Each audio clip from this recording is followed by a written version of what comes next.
ඔතන වාඩි වෙන්න උතා. මේ ડોක්ටර් මෑර දැන් දවස් දෙකක විතර වෙලේ ඉඳලා උණ දිනනවා. කෑම කන්නෙත් එන්නේ නෑ ડોක්ටර්. හරි උරයි කෑම කන්න. නේද වමනේ ගියාද? වමනේ නේද? මේ පුතා වමනේ ගියාද? එයාත් ඒක.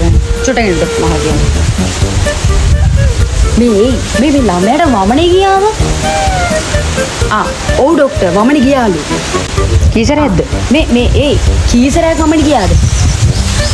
ડોක්ටර් දෙපාරයිලු වමනේ ගියේ. මේ බඩබුරුලෙන් ගියාද කියලා අහනවා. නෑලු ડોක්ටර් බඩබුරුලෙන් ගියේ නෑලු. බබාගේ වර කීයද? මේ ළමයාගේ බර කීයද අහනවා. 15යි ග්‍රෑම් 700යිලු ડોක්ටර්. චුට්ටකින් ඔහම ලයින් ගිහින්. බබාගේ වයස කීයද? මට නම් 37ක් වෙනවා ડોක්ටර් දැන්. මං හොය බබාගේ වයස කීයද කියලා. බබාගේද? මේ බබාගේ වයස කීයද?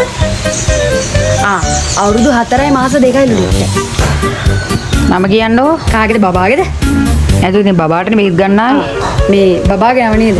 මේ අමුතු නමක් තියෙන්නේ මටත් අමුතු කියනවා. මේ බබාගේ නම මොකද්ද? පරිප්කා බඩගියෝනි. මොකක්? ඔව් ડોක්ටර්. මේ බඩගියෝනි. ළමයා ඔයාගේද? මේ ළමයා මගේද? හරි මේ නෑ ගොඩ ඉන්න. ડોක්ටර් නාරේ අහන්නේ වය කරනවා.